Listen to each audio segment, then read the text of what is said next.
મારું નામ ધર્મેન્દ્ર કુમાર સુભાઈ બારી સંક્રામક તાલુકાના મધુપુરી ગામમાં રહેવા છું અને સેલ્સો બિઝનેસમાં આવવાનું મારું ઉદ્દેશ્ય બીજી ઇન્કમમાં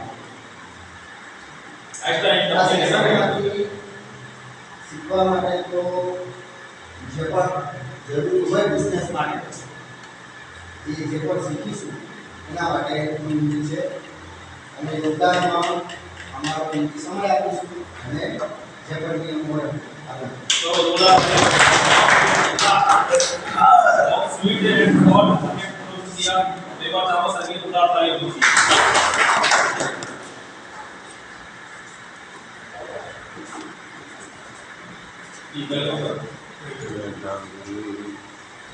नमस्कार नमस्कार दिवाली नूतन प्रसाद મારું નામ નાગભાઈ વછાલ રાષ્ટ્રીય માધ્યમિક શાળાની અંદર હું શિક્ષક તરીકે નોકરી કરતો હતો અને હાલ 18 વર્ષ મારા નિવૃત્તિનો પસાર થઈ ગયા છે. अभी खेत तरफ काम करूँ छू अत्यारे बपोरे 4 वागे पानी वाળી રહ્યો છું.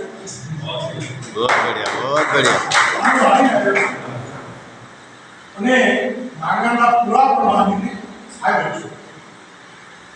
બિઝનેસ શેપ ઓફ બિઝનેસ એનો એક આગળનો શબ્દ હું મેળવ્યો છું હાઈટેક બિઝનેસ નેટવર્ક.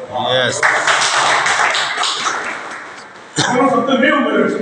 बाकी कंपनी नो का सेट फॉपअप नेटवर्क बिजनेस चेंज करो इस साइट पे समझे से भैया समझे इस फोर्थ सेशन से आपकी क्या उम्मीद है? मेरी उम्र 2 मैं भी 75 years old 75 વર્ષ નો वो तेरे छूट अब इसमें नवंबर 76 में 76 में प्रोडक्ट है.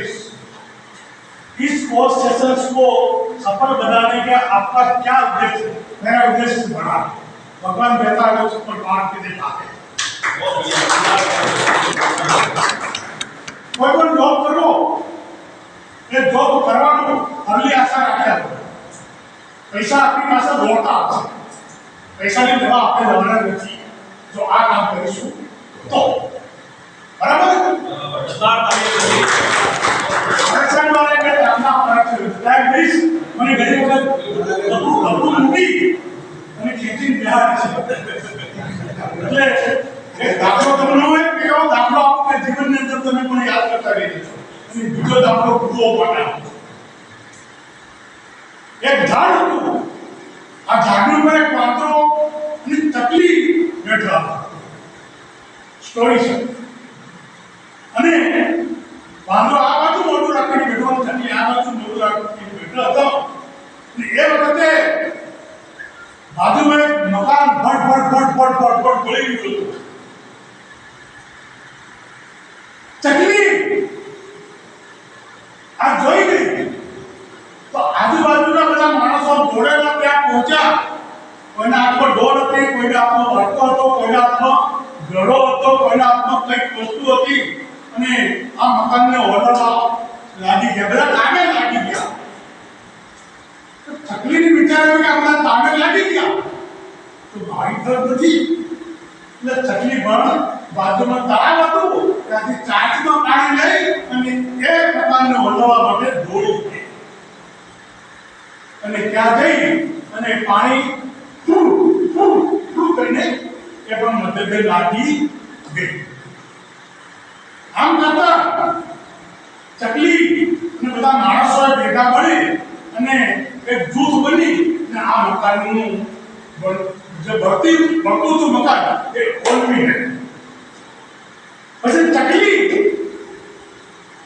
પાછી હતી ત્યારે ત્યાં દાડે આવીને બેસી એટલે વાંદરાભાઈએ પૂછ્યું ચકલી કઈ ચડી ગઈ તમે અહીં આવો. ચકલી પાસે આવી આ બધા લોકોએ તો મોટા મોટા વાસણોમાં પાણી લીધું, ગળામાં લીધું, ઢોલમાં લીધું, વાટકામાં લીધું અને આગ બુઝાવી. હવે તમારી પાસે પાણી ચાલતું માય 5 feet ચકલીએ સૂત્ર અપાવ્યું જજો પેલા ભાઈ મારે પાણી થોડું નહોતું એ માનો નહીં પણ આ લોકો જે બધા કામ કરી રહ્યા છે ને એમાં હું સામે થઈ તો બાજુના બધા જ લોકોએ મને દેખી હશે એટલે મારું નામ પેપરમાં ના આવે તો વાંધો નહીં પણ એક લિસ્ટમાં આવશે ને તો હું રાજી થઈ જઈશ તો હું આ સેટ ચોકમાં જોડાવું તો આ ચકલી જેટલું તો આપણે કામ કરી શકીએ કે નહીં बहुत बढ़िया આપણે આશા નથી રાખતા પણ ચકલી જેમ કામ કરીને એને સફળતા મળી તો આપણે તો માણસ છીએ તો આપણે આ કામ કરવું જ જોઈએ એમ માનું છું અને કરીશું જ બધા बहुत નો સાહેબ ડ્રેસ કોડ કરીને આવ્યા છે ડ્રેસ કોડ વગર તમે એક ઘરે જજો તો ભાઈ હા કામ નથી सही बात बोले ડ્રેસ કોડમાં જશો તમારે બૂટ બરાબર પોલિશ કરેલા હશે ઇન્સર્ટ કરેલો હશે ટાઈ બાંધેલી હશે કોટ કરેલો હશે તો વેલકમ સાહેબ તમે ગયા મેં બેસી ધીરે ધીરે આપણું આગમન કેમ થયું કે સાહેબ તો આ બાપ છે બસ જીતને વિચારતા નહીં આપણે કે ભાઈ હું આ સેટ તો કામ લઈને આવ્યો છું તો જરા જણાવી દઉં અને મોટી સ્ટેપ છે સેટ તો શું છે તે નામ નથી પેલો ભાઈ એટલે આપણું કોને આધારિત છે ડ્રેસ કોડ આધારિત છે આ ડ્રેસ કોડ આપણું 50% કામ દૂર કરી નાખે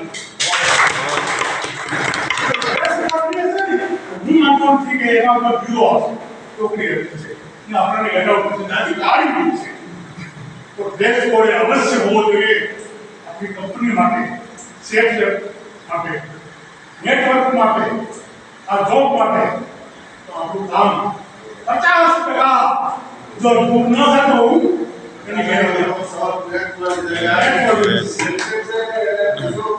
હવે આ રાત્રિ સાહેબ હું કલાક ધન બોલ્યો છું પણ એક હજી 15 મિનિટ અન્ય ગુરુઓ છે આ બધા ગુરુઓ છે બધા મિત્રો છે પણ આ બે ગુરુઓને હું માનું છું કે બાબા સંત મહારાષ્ટ્રની વાત છે બાબા સંત એક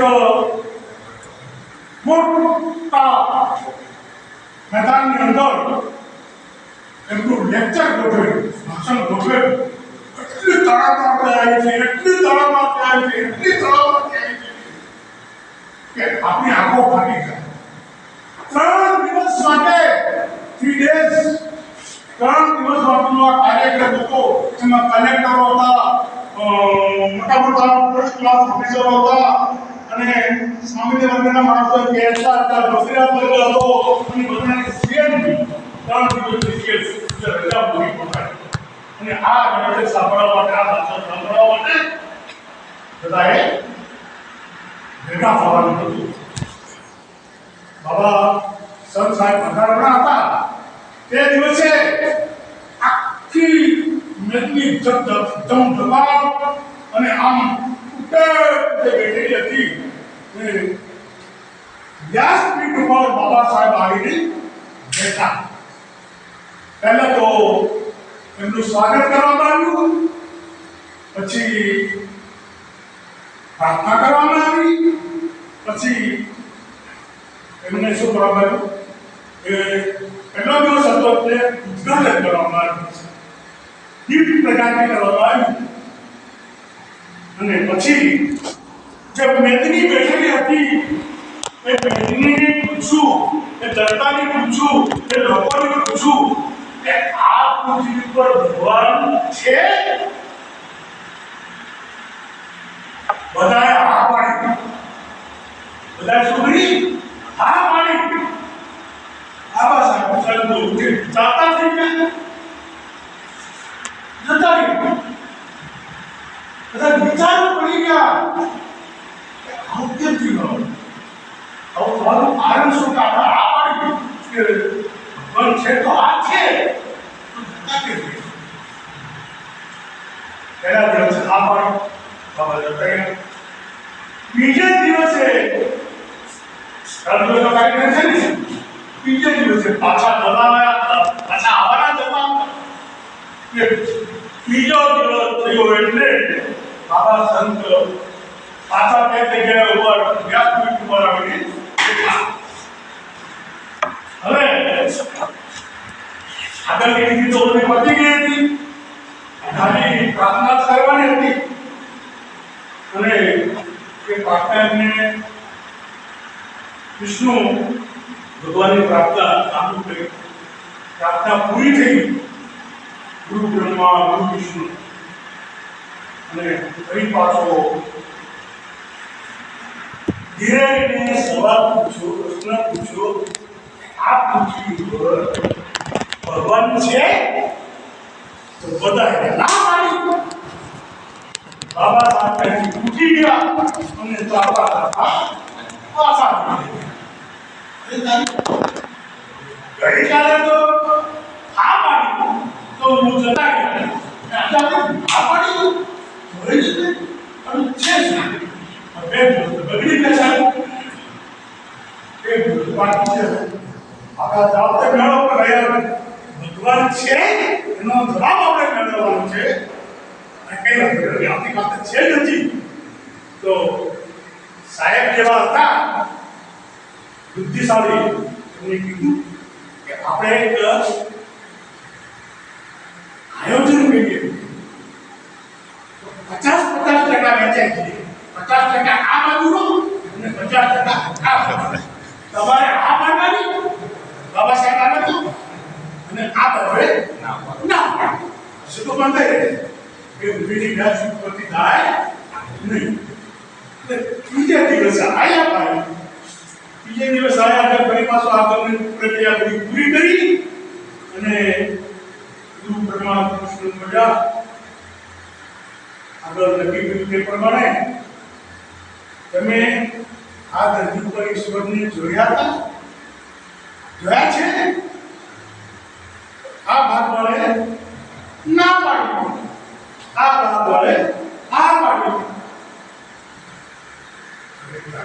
હવે બાબા સંતો વિચારો કરી ગયા કે આમ ના પાડે કે આ પાડે, તો એ બાબા સાહેબ તો નાતા પાછા ગયા. હવે તારે શું કર્યું? પેલા તો આપણે આ ના છે, આ ના. હવે શું કરીએ? લગભગ વિકેટ પર રજાઓ પૂરી થઈ ગઈ, તરત શિયાળો પૂરી થઈ ગઈ. હવે શું કરવું? આપણે તો આ મત છે એનો જવાબ માંગવાનો છે. કરવું શું? જવાબ તો આપણે જવાબ છે ને. તો કઈ વાંધો નહીં, એક રજા બીજી મૂકી દઈએ આપણે. એક શેર ભલે બગડે પણ બાબા સાહેબને આપણે જાતા આમંત્રણ આપી અને ફરી પાછું વ્યાસપીઠ ઉપર લાવવા જોઈએ. એટલે ફરી નક્કી કર્યું અને નક્કી કર્યા પછી ચોથા દિવસે બેઠની જમેલી હતી અને બાબા સાહેબ ત્યાંથી વ્યાસપીઠ ઉપર આવીને પાછા આમંત્રિત કરીને બોલાવ્યા અને બેઠા. કૃષ્ણજીએ પૂછ્યો કે આ પૃથ્વી પર ભગવાન છે? તો આગળના દિવસે આ લોકોએ નક્કી શું કર્યું હતું? નક્કી શું કર્યું હતું એમને? કે આ કહો સાહેબ તે કરું. એટલે છેલ્લે દિવસે અહીંયા બાબા સાહેબ બતાવ્યા ત્યારે બાબા સાહેબે પ્રશ્ન કર્યો કે આ ધરતી પર ભગવાન છે? તો બધા એક અવાજે એક સાથે બોલી ઉઠ્યા કે સાહેબ તમે કોને સાચું? તો આ કપિલ છે તમે કોને? એક સાથે કપિલ હતા નથી. You right you. તમે કોઈ સાચું ભલે ખોટું શીખો તો પણ અને સાચું શીખો તો પણ ભગવાન આપણને બુદ્ધિ આપે છે. એ જગ્યાએ સાથે